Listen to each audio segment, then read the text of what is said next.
So today, we're going to talk about a tool that could seriously change how you use AI every single day. It's called Clawdbot.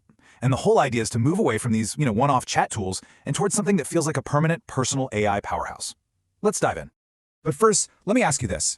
Think about the AI tools you use right now. Do they actually feel like a dedicated assistant? Or do they feel a little disposable? You open a tab, you ask your question, you get a great answer, and then what happens the second you close that tab? Exactly. This quote just hits the nail on the head. Everything you just did, all that context you built up, it just, poof, vanishes into thin air. They're definitely useful, no doubt about it, but that temporary nature really stops them from feeling like a true partner in what you're doing. And that brings us right to the biggest limitation of most AI we use today. It's this feeling that every time you talk to it, you're starting from scratch, from a totally blank slate. It's kind of a frustrating loop, isn't it? You're constantly re-explaining yourself, re-uploading the same files, basically starting the conversation all over again. It feels less like talking to an assistant and more like using a super smart calculator that has total amnesia. But what if it didn't have to be that way? What if your AI assistant actually lived on your computer? What if it remembered things, understood context, and could actually do stuff for you? Well, that's exactly where Clawdbot enters the picture. Okay, so here's the key idea. Clawdbot is what's known as a self-hosted agent. Now, that sounds technical, but all it really means is that instead of going to a website, the software itself is running right there on your own machine. The brains, the powerful AI models, can still come from places like Anthropic's Claude or OpenAI's ChatGPT, but the assistant, the part that does the work and remembers you, that part is all yours. And when you put them side by side, the difference is just night and day. A normal chatbot, it's stuck in a browser tab, it just gives you text back, and your data sitting on some company's server. Clawdbot completely flips that.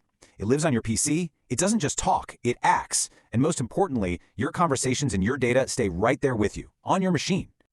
And because it lives on your computer, it unlocks a whole new world of possibilities. We're moving way beyond just asking questions and getting answers. We're talking about a real digital assistant that can actually get tasks done. And just look at what it can do. It can run commands on your computer. So you could literally tell it, hey, find all the screenshots I took this week, make them smaller, and put them in my project update folder. And it just does it. It can create new documents, it remembers who you are and what you've talked about, and it can even write and run code or go browse the web for you. It's a game changer. Now this might be one of the coolest parts. It integrates with apps you're probably already using, like Telegram, Slack, or Discord. That means you're not forced to use some new special app. You just chat with your personal assistant right from the place you're already working. It feels totally natural.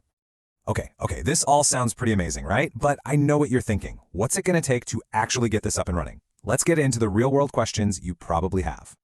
First things first, the big one. Do I need some kind of supercomputer to make this work? And the answer, thankfully, is a big nope.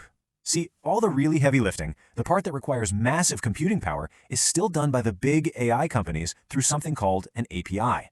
Just think of an API as a messenger. Clawdbot sends your request, the big AI model thinks about it, and sends the answer back. So the Clawdbot software on your computer is actually super lightweight. It runs just fine on Mac, Windows, or Linux without slowing everything down. All right, next question. What's this going to cost me? Is it free? What's the catch?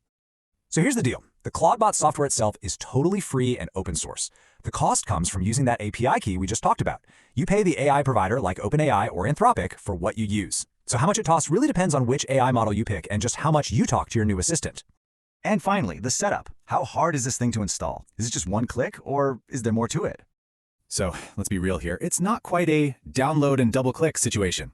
The source material is pretty clear that you'll want to be at least a little comfortable using the command line or terminal. If you are, you should probably set aside, say, 30 to 60 minutes for that first-time setup. It's a one-time thing, but yeah, it takes a little bit of tinkering. The whole process really breaks down into 4 basic steps. First, you've got to get that API key from a provider. Then you run the installer, which is usually just pasting one command in your terminal. After that, you'll follow some simple prompts to get it configured. And boom! The last step is just connecting it to your favorite chat app, like Telegram, and you're ready to go. So after you go through that one-time setup, what have you actually built? Well, you've basically created your very own personal AI command center that lives right on your machine. Let's just quickly run through the biggest benefits here. Because it's local, you get total privacy and control. Nobody's looking at your data. Because it has memory, it gets smarter and more helpful the more you use it. You can customize the whole thing, give it a name, a personality, whatever you want. And there's even a nice little web dashboard so you can manage all its settings and see your history. Honestly, this quote from the source material really just says it all. At the end of the day, Clawdbot is your own local AI powerhouse. It's not just another chatbot in a sea of chatbots. It's a foundation for building an assistant that works exactly the way you want it to, on your terms. And that really leaves us with one big final question to think about.